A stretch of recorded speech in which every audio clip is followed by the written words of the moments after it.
Pourquoi j'aime tant les étrangers? Tous, sans distinction. Même les Arabes bouclés, les Polonais arrogants, sans parler des Yougoslaves, nos frères de sang. Pourquoi mon cœur et ma bouche s'ouvrent-ils en souriant dès qu'en marché j'entends parler français avec un accent étranger?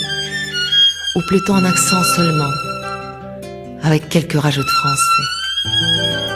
Pourquoi même si je n'ai pas besoin de chou, vais-je absolument en prendre un chez le métèque?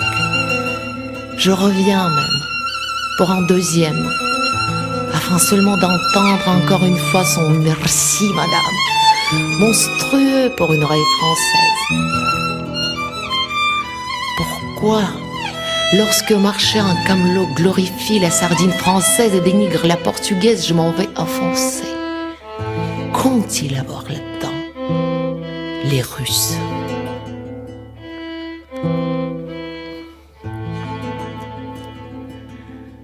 Mais en critiquant la sardine portugaise, on a touché à mon âme.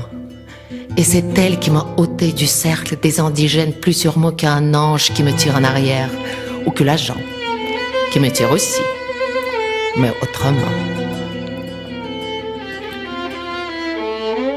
Est-ce que j'aime tant les étrangers parce que nous tous, nous, qui ne sommes pas d'ici, ne sommes pas bien à Paris?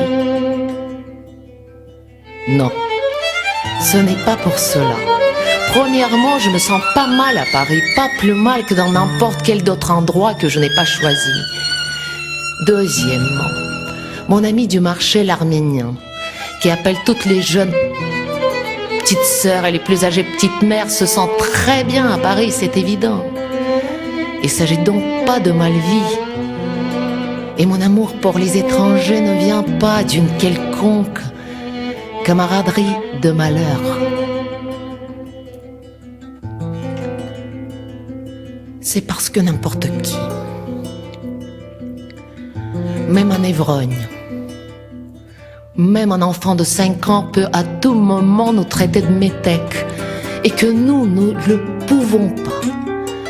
C'est parce que quel que soit le point où nous nous tenons sur la carte, le pied n'y est pas sur la terre émouvante, que jaillisse la moindre étincelle et c'est sur nous que la colère humaine se déversera. Cette colère qui est toujours en réserve dans un peuple, cette colère légitime des offensés. Parce que chacun de nous, depuis l'Africain jusqu'à l'Hyperboréen, on est camarades non pas de malheur, mais de danger. C'est parce que si les hommes marchent sous le regard de Dieu, nous sur une terre étrangère, nous marchons sous la menace de la colère humaine.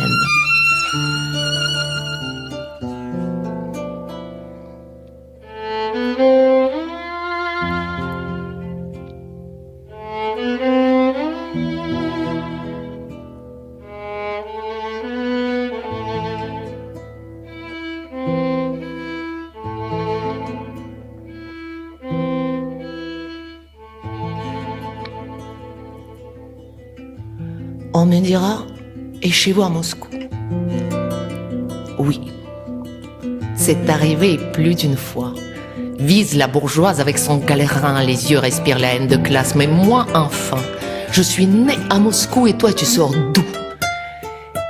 Et moi, avec toute ma supériorité, me tenant au-dessus de mes lieux de naissance, je me servais pour prendre ma revanche. Et cette raison, née à Moscou, ce socle sous mes pieds, personne ne me le reprendra, même si aujourd'hui je suis à 1000 lieues et interdite de séjour. On me tuera, on me le reprendra pas. J'ai dit camarade de danger, pourtant non, il y a des fois où la patrie est plus dangereuse, de même qu'une mort certaine est plus dangereuse qu'un accident probable. Il fut la mort ceux qui s'enfuient de la patrie. Nous sommes camarades de danger, mais pas d'un danger physique. C'est la peur de l'offense qui nous fait rentrer la tête dans les épaules. Et c'est pour défier les invisibles offenseurs que certains d'entre nous la portent un peu trop haut. L'offense dans lequel dans les dictionnaires des étrangers. Il n'y a pas de mot. Camaraderie, d'orgueil, blessé.